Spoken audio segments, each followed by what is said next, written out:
L'autre qui n'a rien à voir, Harry, je t'ai pris à contre-emploi aujourd'hui. Tout à fait. Je t'ai appelé la semaine passée, je t'ai dit, dis-moi, parlerait-on un peu du CES quand même, pour voir à quel point l'innovation en techno, c'est quand même toujours formidable, et c'est un peu comme millésime bio, CES virtuel. Tout à fait. Et on peut aussi parler de millésime, hein, il y a des cuvées.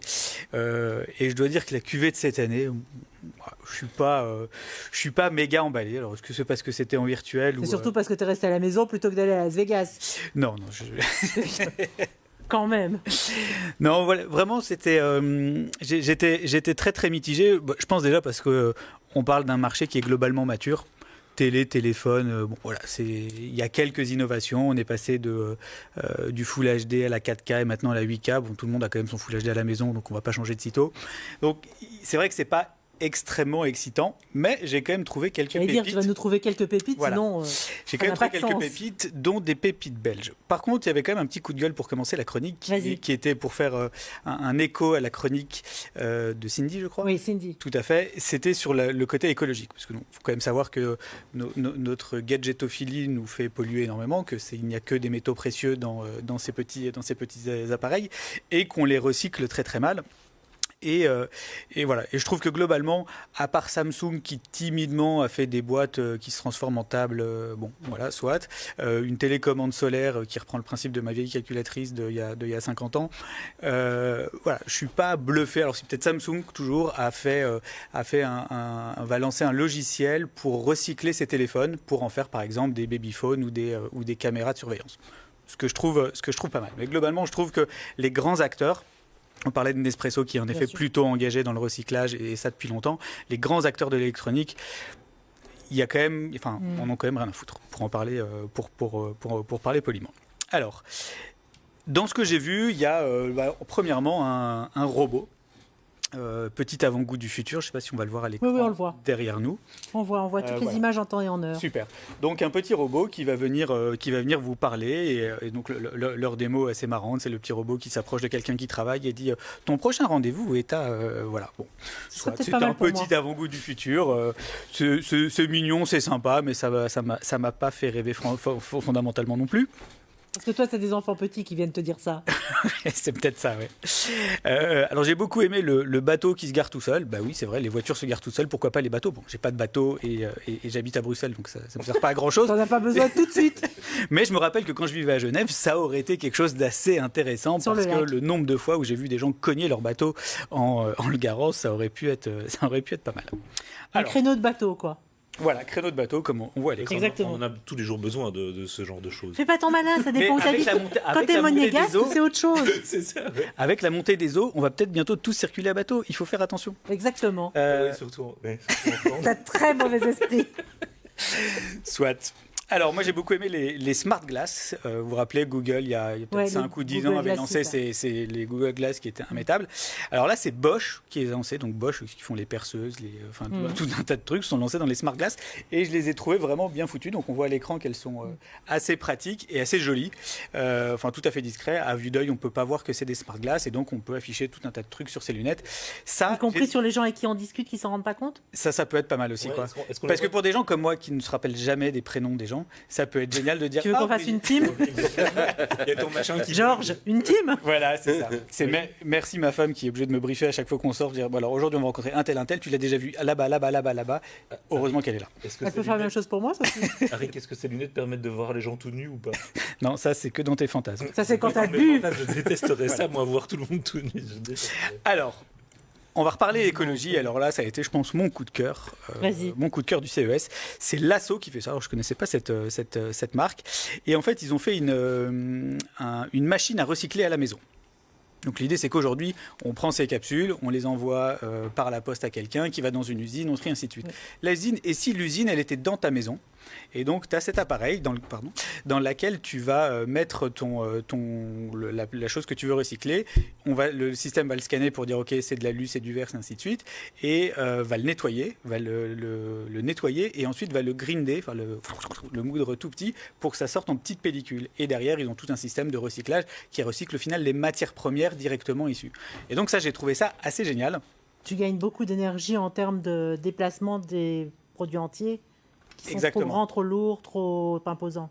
Et voilà, et pour tous les gens un petit peu flemmards qui voilà, je trouve qui ont que une c'est intention vraiment... écologique, mais pas franchement une réalisation.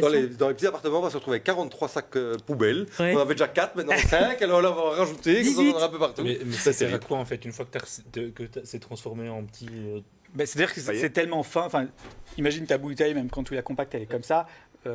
L'idée c'est de compacter en fait plus que. Exactement. C'est compacté. Et à un moment de déposer tes 10 sacs, qui seront des tout petits sacs. D'accord. Exactement. J'avais une grande discussion philosophique avec des amis sur l'eau, en disant oui, mais moi je suis écologique, je prends de l'eau en bouteille en verre. Je dis ouais, mais la bouteille en verre, elle pèse quand même beaucoup plus lourd qu'une bouteille en plastique. Et que du coup, ça coûte plus cher en transport et en CO2 de transport. Donc il y a tout ce truc-là où le transport fait partie. Donc moi, ça a été vraiment mon coup de cœur. Je ne sais pas combien ça coûte et combien ça va coûter, mais je l'achèterai bien.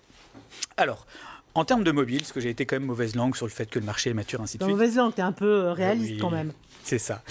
J'ai beaucoup aimé le Rollable Display Phone de LG. Qui je pense... Tu nous le refais ? Rollable Display Phone de LG, Parfait. qui, je pense, a trouvé certainement la solution de ce qu'on nous vend depuis un bout de temps, de ces écrans pliables et ainsi de suite. Et donc, on a ici un téléphone normal, mais dont l'écran va remonter avec l'écran qui va se dérouler pour se transformer en tablette et se dérouler. Donc ça, je pense qu'en termes d'usabilité, voilà, Brigitte rigole en disant je crois que personne n'a compris ce que tu viens de dire.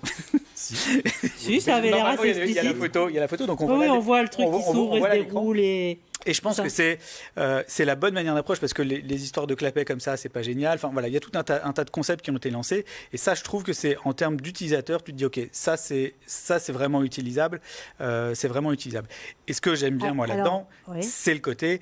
Et si on arrêtait d'avoir un téléphone, une tablette, un ordinateur, un laptop, voilà, et d'avoir un device qui déjà commençait à compacter un petit peu plus, c'est-à-dire si j'ai déjà un ordinateur et un téléphone / tablette, c'est déjà pas mal. Bon, et alors, un peu de belge ? Alors, un peu de belge. J'ai 2 innovations belges à vous proposer. La première, c'est Sunrise. Hello Sunrise pour le site web. Donc, on les a vus pas mal dans les journaux ces derniers temps, parce qu'ils ont gagné le CES Innovation Award Honorary. Donc, je ne sais pas exactement ce qu'est cette catégorie, mais soit... Bon, en fait, c'est un prix, quoi. C'est un prix, tout à fait. Et donc, je me suis entretenu pendant un petit quart d'heure avec le CEO et le fondateur Laurent. Et c'était assez intéressant. Donc, leur produit, c'est un petit appareil qu'on vient mettre là en dessous, qui a plein de capteurs et qui va vous permettre de mesurer votre sommeil. Donc l'idée, c'est vraiment une analyse très pointue, et leur constat est de se dire, ok, il y a énormément de gens qui font de l'apnée du sommeil, sauf que 4 personnes sur 5 ne le diagnostiquent pas. Et on sait que les conséquences de l'apnée du sommeil, c'est un Alzheimer plus précoce, c'est tout un tas de maladies qui vont nous embêter quand on sera plus vieux, et qui sont liées à notre cerveau. Et donc, eux, là où ils se positionnent, c'est pas sur le traitement de l'apnée du sommeil, mais c'est sur le diagnostic. Parce que si déjà on le savait, alors on pourrait faire quelque chose. Et donc, leur système est disponible dès aujourd'hui en pharmacie, sur leur site web aussi, mais en pharmacie. Ça coûte, je crois, 89 €. Et donc, c'est un appareil que vous mettez une nuit, puis vous le ramenez à la pharmacie. Donc, c'est un appareil réutilisable, recyclable, encore une fois. Et après, avec ces données sur votre app, vous pouvez aller consulter un docteur en disant, ben voilà, ça vous évite de passer globalement cette fameuse nuit à l'hôpital en clinique du sommeil. Oui, qui n'est pas terrible. Qui est pas extraordinaire. Et voilà. Et donc, j'ai trouvé le principe assez intéressant. Donc, ils ont déjà fait une belle première levée de fonds d'1 million et quelques. Et là, donc, ce qu'ils me disaient, c'est qu'ils préparaient gentiment la deuxième et qu'ils étaient tout à fait open à ce qu'on les contacte pour investir. Si on avait beaucoup d'argent ? Voilà. Ou un peu moins. Mais voilà. Deuxième cocorico belge. Je trouve que c'est une techno intéressante. Alors la deuxième, c'est là on va toujours être dans la medtech, et par contre on va parler sourire. Sourire avec une société qui s'appelle Houdini, qui est belgo-française, donc c'est un peu du moite-moite, et c'est une entreprise, donc c'est une start-up qui a 2 ans. Tout à fait, et qui vise à démocratiser la dentisterie numérique. Vous allez me dire, mais qu'est-ce que la dentisterie numérique ? Moi, je l'aime bien, ma dentiste. C'est un machin qui dit que tu as des moches dents, en fait. Non, mais toi, tu dis n'importe quoi aujourd'hui. Et t'as bu un truc que j'ai pas repéré avant d'entrer en plateau. Je m'intéresse. L'alcool est interdit aux enfants. Et parfois à Jérémy.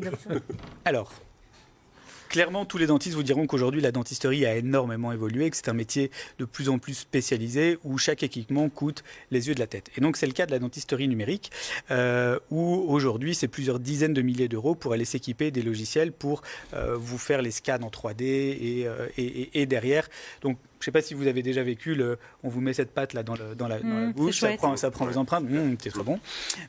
On les envoie à un labo pour faire un... Et une fois sur deux, tu es mort étouffé entre les deux. Voilà, tout ça est envoyé au prothésiste qui vous renvoie une dent. Et alors là, au pied de biche, le chirurgien dentiste, allez, on essaie de la rentrer. Exactement. Voilà. Donc, un, c'est pas agréable. Deux, c'est pas agréable et ça fait mal. Et c'est pas chouette. Et voilà. Donc, eux se lancent sur le créneau du smile design. En disant voilà, il y a déjà ce cas très précis de je dois faire une couronne, et si on avait la mesure exacte de cette couronne avec un équipement qui ne coûte pas 60 000 euros.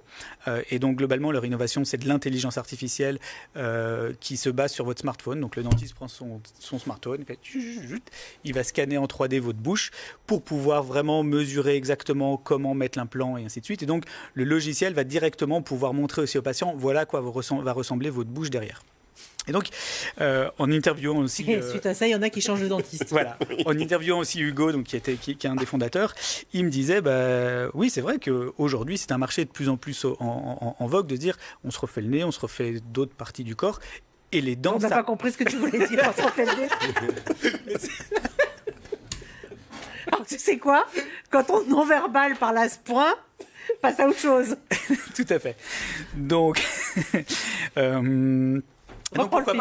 Et donc, pourquoi pas les dents? Parce que les dents font quand même partie. Et donc voilà, et donc leur objectif.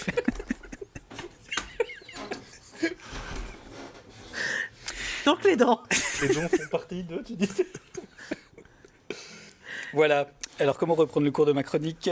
Donc, leur objectif, c'est de rendre cette technique accessible à tous, parce qu'aujourd'hui, il y a moins de 5% des dentistes qui peuvent se payer ces équipements chers et donc vous fournir un service de qualité.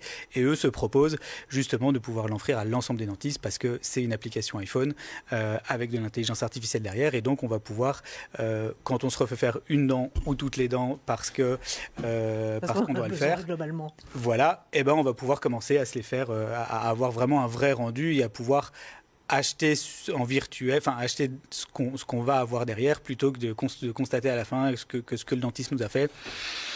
C'est pas exactement ce qu'on attendait. C'était pas la bonne couleur, c'est pas la bonne taille et voilà. Arik, merci pour les nouveautés.